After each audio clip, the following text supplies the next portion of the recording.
Hallelujah, shalom, good morning, ಶುಭೋದಯ.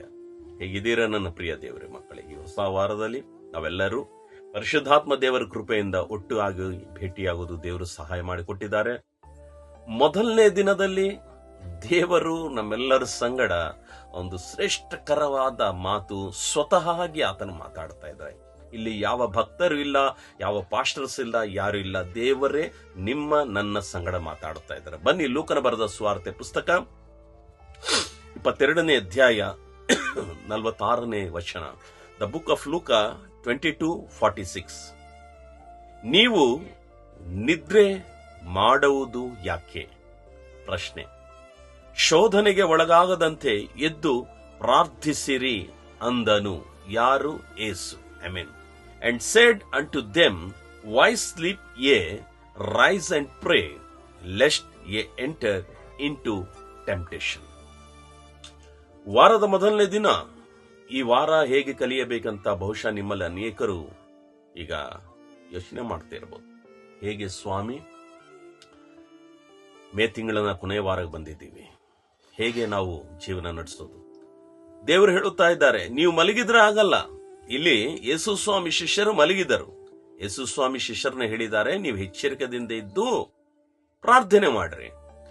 ಯೇಸು ಕ್ರಿಸ್ತನವರು ಬಂದು ನೋಡುವಾಗ ಇವ್ರೇನು ಮಾಡ್ತಾ ಇದ್ದಾರೆ ಅಂದ್ರೆ ಮಲಗಿದ್ದಾರೆ. ಈ ಸಮಯದಲ್ಲಿ ನಮ್ಮಲ್ಲಿ ಅನೇಕ ಮಕ್ಕಳು ಮಲಗುವ ಸ್ಥಿತಿಯಲ್ಲಿದ್ದಾರೆ. There are so many people in midst of us, in who are very near to us. ನಮಗೆ ಯಾರ್ಯಾರು ಹತ್ತಿರವಾಗಿದ್ದಾರೋ ಅನೇಕರು ಮಲಗಿದ್ದಾರೆ. ಮಲಗಿರೋ ಸ್ಥಿತಿಯಲ್ಲಿ ನಾವು ಯಾವತ್ತೂ ಆಶೀರ್ವಾದ ಬಿಡುಗಡೆ ಹೊಂದೋದು ಸಾಧ್ಯವಿಲ್ಲ. ಮಲಗಿದ್ದು ನಾವು ದೇವರನ್ನ ಸ್ತುತಿಸಬೇಕಂದ್ರೆ ಆಗೋದಿಲ್ಲ. ನಾವು ಮಲಗಿರುವ ಸ್ಥಿತಿಯಿಂದ ಹೊರಬರಬೇಕು. ಆಮೆನ್. ಅದೇ ಹೇಳಿದಾರೆ, ನೀವು ಮಲಗಿದರೆ ನೀವು ಶೋಧನೆಗೆ ಒಳಗಾಗ್ತೀರ. ನೀವು ಶೋಧನೆಗೆ ಒಳಗಾಗದಂದರೆ ನೀವು ಎಚ್ಚರಿಕೆಯಿಂದ ಪ್ರಾರ್ಥನೆ ಮಾಡು. ಸ್ತೋತ್ರಂ, ಹಲ್ಲೆಲೂಯಾ. ಶೋಧನೆಗೆ ಒಳಗಾಗದಂತೆ ಎದ್ದು ಪ್ರಾರ್ಥಿಸಿರಿ ಅಂದನು. ನನ್ನ ಪ್ರಿಯ ದೇವರ ಮಕ್ಕಳೇ, ನಿದ್ದೆ ಒಂದು ದೊಡ್ಡ ನಮಗೆ ಹೋರಾಟ. ಅನೇಕರು ನಿದ್ದೆಯನ್ನು ಬಹಳ ಪ್ರೀತಿ ಮಾಡುತ್ತಾರೆ. ನಿದ್ರೆ ನಮಗೆ ಬಹಳ ದೊಡ್ಡ ಒಂದು ಆಟಂಕವಾಗುತ್ತದೆ. ದೇವರನ್ನು ನಮ್ಮನ್ನು ಅಗಳಿಸಿಬಿಡುತ್ತದೆ.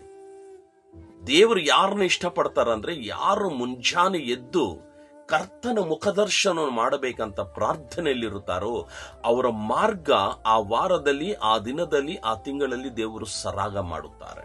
ಎಸ್, ವೈಯಕ್ತಿಕವಾದ ಅನುಭವದಲ್ಲಿ ಹೇಳುತ್ತಾ ಇದ್ದೀವಿ. ನಾವು 8 ಗಂಟೆಗೆ ಎದ್ದು ದೇವ್ರನ್ನ ಪ್ರಾರ್ಥನೆ ಮಾಡ್ತೀವ?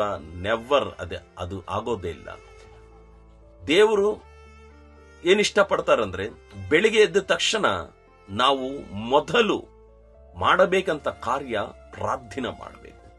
ಯಾಕಂದ್ರೆ ಶೋಧನೆ ಇದೆ. ದೇವರು ಹೇಳ್ತಾ ಇದ್ದಾರೆ, ನೀವು ಶೋಧನೆಗೆ ಒಳಗಾಗದಂತಾನೆ ಎಚ್ಚರಿಕೆವಾಗಿದ್ದು ಪ್ರಾರ್ಥನೆ ಮಾಡಿ. ಆಮೆನ್. ನೀವು ಶೋಧನೆಗೆ ಒಳಗಾಗದಂತೆ ಎದ್ದು ಪ್ರಾರ್ಥನೆ ಮಾಡಿ. ಅಂದರೆ ಶೋಧನೆ ನಮಗಾಗಿ ಇನ್ನು ಕಾಯ್ತಾ ಇದೆ. ಈ ಶೋಧನೆಗೆ ನೀವು ಒಳಗಾಗದಂದ್ರೆ ನೀವೇನು ಮಾಡಬೇಕು? ಬೆಳಿಗ್ಗೆ ಎದ್ದು ಪ್ರಾರ್ಥನೆ ಮಾಡಬೇಕು. ವಾರದ ಮೊದಲನೇ ದಿನ ನಮ್ಮೆಲ್ಲರಿಗೂ ದೇವರು ಎಚ್ಚರಿಕೆ ಕೊಡ್ತಾ ಇರೋದೇನಂದ್ರೆ, ನೀವು ಶೋಧನೆಗೆ ಒಳಗಾಗಬಾರದಾ? So get up and pray, then you will not fall in any temptation. ಎದ್ದೇಳ್ತೀರಾ? ಇನ್ನೂ ಮಲಗಿದ್ದೀರಾ? ಮಲಗಿದ್ದರೆ ದಯವಿಟ್ಟು ಎದ್ದೇಳಿ, ನಾವೆಲ್ಲರೂ ಸೇರಿ ಕೂಡಿ ಪ್ರಾರ್ಥನೆ ಮಾಡಿಕೊಳ್ಳೋಣ. ಆಗ ದೇವರು ನಮ್ಮನ್ನು ತಪ್ಪಿಸುತ್ತಾರೆ. ಪರಿಶುದ್ಧನೇ ಅಯ್ಯ, ಕೇಳುತ್ತಿರೋ ಪ್ರತಿಯೊಬ್ಬ ಮಕ್ಕಳು ಒಂದು ವೇಳೆ ಯಾರೇನಾದ್ರೂ ನಿದ್ದೆಯಲ್ಲಿದ್ದರೆ ಸ್ವಾಮಿ, ಅವ್ರನ್ನ ನಿದ್ರೆಯಿಂದ ಎಬ್ಬಿಸಿ ನಾವೆಲ್ಲರೂ ಕೂಡಿ ಸೇರಿ ಪ್ರಾರ್ಥನೆ ಮಾಡ್ತಾ ಇದ್ವಿ. ನಾವು ಶೋಧನೆಗೆ ಒಳಗಾಗಬಾರದಂದ್ರೆ ನಾವು ಎಚ್ಚರಿಕೆದಿಂದ ಎದ್ದು ಪ್ರಾರ್ಥನೆ ಮಾಡುತ್ತಾ ಈ ವಾರದ ಪ್ರಾರಂಭ ಮಾಡೋದು ಸಿದ್ಧರಾಗಿದ್ದೀವಿ. ಅಯ್ಯ, ಯಾರ್ಯಾರು ಸ್ವಾಮಿ ನಿನ್ನ ಮಾತಿಗೆ ವಿಧೇಯರಾಗಿ ತಲೆಬಾಗಿ ಈ ಸಮಯದಲ್ಲಿ ಪ್ರಾರ್ಥನೆಗೆ ಒಳಗಾಗಿದ್ದಾರೋ ಅವರು ಮಾರ್ಗಗಳು ಈ ವಾರ ಎಲ್ಲ ಸರಾಗ ಮಾಡಿ ಅಪ್ಪ ನೀನೇ ಆಶೀರ್ವದಿಸು, ಬಲಪಡಿಸು, ಗುಣಪಡಿಸು. ಯೇಸುವಿನ ನಾಮದಲ್ಲಿ ಪ್ರಾರ್ಥನೆ ಬೇಡಿ ಹೊಂದಿದ್ದೇವೆ. ಆಮೆನ್. ನಾಳೆ ಮರಳಿ ನಾವು ನೀವು ಭೇಟಿಯಾಗೋ ತನಕ ದೇವರು ನಿಮ್ಮನ್ನು ನಿಮ್ಮ ಕುಟುಂಬವನ್ನು ಕಾಪಾಡಲಿ. May God bless you. Praise the lord.